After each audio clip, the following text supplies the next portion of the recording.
Greetings, I'm Elijah Sun Card 19. This is Tarot in 7 days, and we finally made it to Saturday. So we're finished the week. We have the Sun, Judgment, the World. We have all the Queens and all the Kings. Okay? Alright, so up first we have the Sun card, which is my favorite card. Sort of inspiring to me. This card represents. So we have the Sun, of course, which many religions would equate to as God, or the sort of the ultimate giver. And if you think about the Sun itself, it is a giver. It gives energy and radiant and light. It gives heat to our planet, and it gives it freely. So you can curse at the Sun, you can be mad at it, yell at it, whatever, call it what you want to call it, but it will continue to give to you the same way. So it's the ultimate giver, the ultimate sort of unconditional lover in the physical universe and in the tarot, in my opinion. We have a child representing innocence. We have the horse is another innocence. So it's like new starts. Some sort of Jesus text comes in here saying, you won't get in heaven if you don't learn to act, to be childlike, to be more childlike, and to be more playful. So we have the wavy sun, the wavy rays, and we have the straight rays. It's sort of a male female. Togetherness is a union of the two sides. The face is sort of androgynous as well, so it's like you're not really sure if it's a male or female. So you decide. It's up to you to decide if it's a male or female face. We have 4 flowers to represent the 4 elements, and sort of have a wall to represent sort of overcoming things or moving past things or moving past limitations. Okay.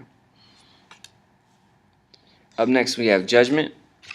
So Judgment is sort of we're getting towards the end of the tarot here, and this is what some would say the judgment call, or what you say in the Old Testament, the clarion call of Archangel Gabriel. So we'll say this is the same angel that appeared in the Lovers, in Temperance, and now back in Judgment. And so it's sort of the call of saying, hey, bring your soul forward. The way I would take this in practical is sort of answer the call of your soul. What are you supposed to be doing? What activities or gifts do you have for the world that you need to be sharing with the world and putting yourself out there? So, for some people that's working a desk job and a day job. For some people it is, being entrepreneurial. For some people it is getting off the grid completely. So it just depends on, what your thing is. Could be caregiving, could be music, but you have these talents and abilities, and it's about getting them out and making them happen. And basically don't take those talents with you to the grave. You want to enter the grave empty-handed, because you sort of spilt yourself out the entire lifetime. Here we have the World card, and this is the last, or some say the Fool is the last one, but this is to me the last card of the Major Arcana. And this to me is like the scene of like arriving in heaven. Just sort of, you made it, the circle, the reef there is a victory. We have the 4 elements from the World card are back now, and they're not studying anymore. Now they're just enjoying the glory. We have 2 wands, just like the Magician. This person is naked, just sort of innocent. The purple representing royalty and maybe the higher chakras. And so this person is sort of enlightened and victory. Very stable card with the 4 there. It could be the rebirth of something.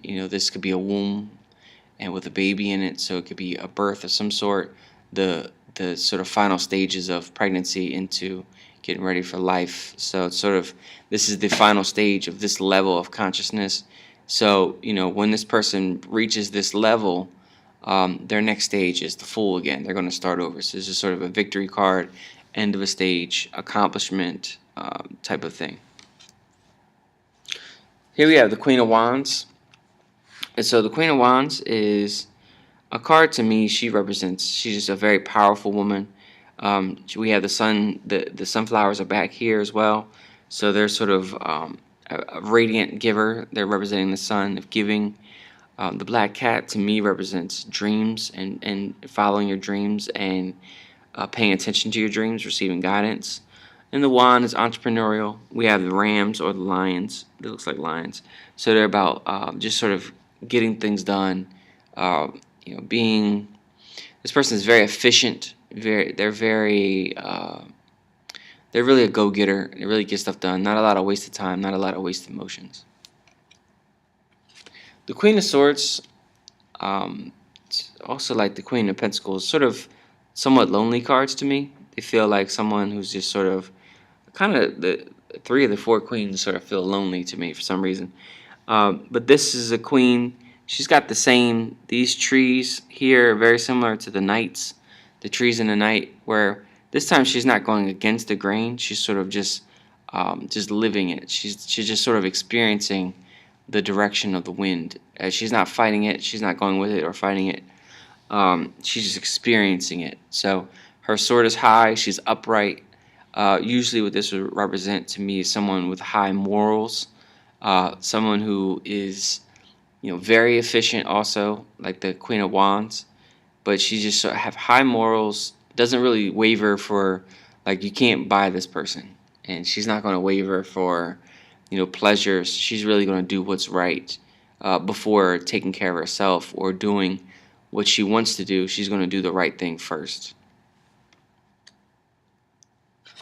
The Queen of Cups, to me, is somewhat of a longing card. She's like longing for something greater or better. She sort of feels like there's a better world outside of her than inside of her. So the babies here, the cherubim, it looks like mermaid cherubims. They're sort of, is it a sense of wanting to be a mother, or the empty nest syndrome where she is a mother, but the kids are all grown up. So depending on what stage she's in, she's sort of longing for the sense of taking care of people and needing to take care of people and wanting to take care of people and being there for people. And she's a woman of service, and it sort of feels like she's lost if she's not helping people.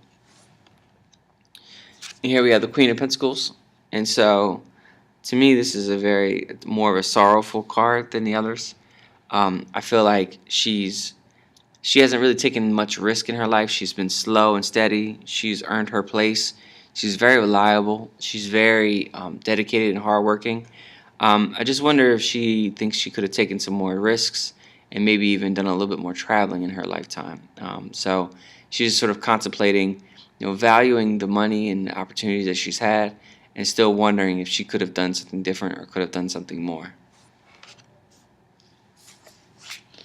Here we have the King of Wands. Again, we got the salamanders back. The Queen doesn't have any salamanders, but the King has them. He even has a salamander here in his card. So we have the salamanders back. They're on the throne, they're on the dress, and they're on the ground here. So this guy's real fiery. He's moving. He's in motion. He's getting stuff done. He's like the emperor. Real big into accomplishment, into achievement. He's like the ultimate entrepreneur. He's just trying to expand and do more. Go, go, go. Very creative, very busy. Just doesn't seem to get tired. Probably the type of guy who might sleep like 5 hours a night and just thinks that's totally enough. So, just a real go-getter. Someone who is willing to take the limelight, willing to take all the credit for the work and just get it done. He'll put you on your shoulders and keep moving. Here we have the King of Swords. One of the few cards in the tarot deck that looks directly at you. Aren't too many cards that are like that, but this one is one of the few looking directly at the person reading. So this is a card of guidance. It's a card of teaching. I feel like this is a card of someone who's very well read, very well understood.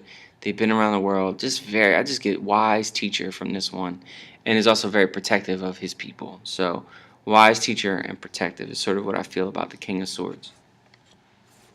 The King of Cups, probably the exact opposite of the King of Swords. This is someone whose throne is in the water. And so this person is sort of really fully embraced the idea of emotions and the subconscious and working on himself and love and just the idea of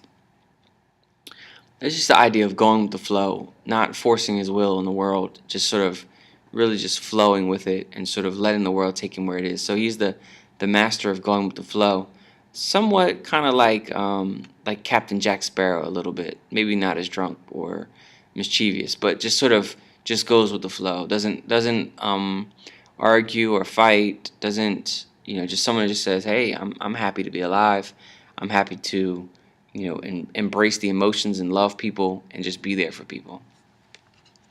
And last we have the King of Pentacles. This guy is probably much different than the King of Cups. He wants to place his will on the world. He wants to show the world what he's made of.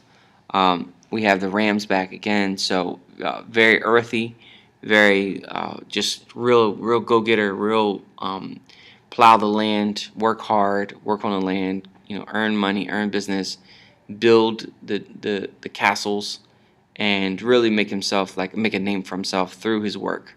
And so super hardworking, doesn't play around a lot of it, doesn't really, it doesn't seem like he has much of a fun side to him. Real business oriented, health conscious probably, but really into the earth, really into money, really into building and developing and creating things. And so he's very reliable. I don't imagine leaving any projects halfway done. He's probably going to finish the project. So I just feel like he's the type of guy you want building your home.